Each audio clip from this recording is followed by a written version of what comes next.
as the master motivator in our brain, right? It's the thing that gets us excited. It's the thing that makes us want to jump out of an airplane. It's the thing that wants us to go to a football game or a sporting event and just rip and let it go, or a concert or something like that, right?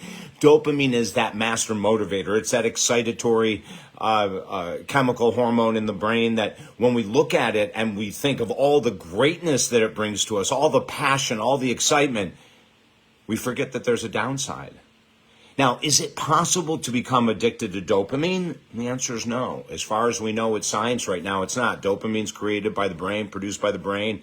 There doesn't seem to be any really good evidence that you could take a dopamine pill to enhance your dopamine levels. However, the real problem lies in the fact that once the subconscious mind gets attached to the role of the dopamine, in other words, when you hear a text come in and you flip the phone over really quickly, an email, whatever it might be, like that constant picking up the phone or switching TV channels or the restlessness, the getting up and everything.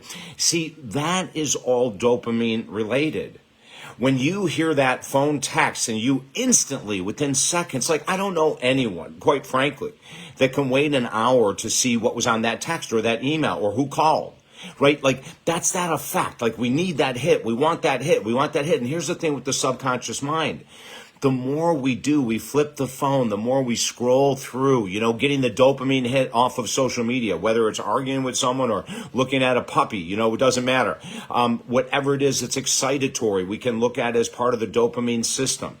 And so the more frequently you look at the phone, you scroll on social media, maybe you argue on Reddit all the time, for God's sake, whatever it is you're doing that is not healthy, whatever it is that you're doing that is repetitive, that you don't even have control over. I mean, hell, it happened to me this morning, and here I'm doing this, right? Like, I have no messages, no notifications on my phone. If I get a text, an email, a phone call, nothing. I have no noises, no buzzes.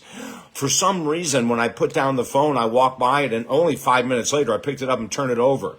And I go, and I'm going to be doing a segment on dopamine addiction. Well, it's the habits that create the craving for that dopamine hit. It's not really the dopamine addiction. It's the flipping of the phone, the flipping of the channels, all that kind of stuff that releases dopamine, that wants us to do more.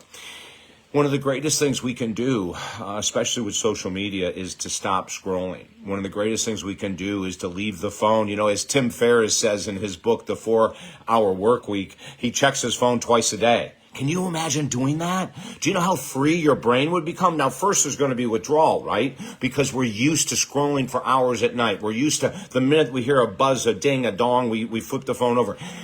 Can you imagine the freedom and peace that comes when you only pick up your phone twice a day? Can you even fantasize about doing that? Do you know how much free time your brain would have?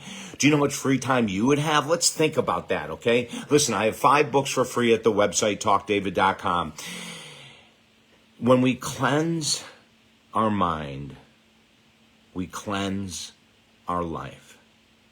By reducing the amount of activities that stimulate the dopamine release, we will be cleansing our mind and we'll be cleansing our life. It's really worth the effort. I'm David Essel, talkdavid.com.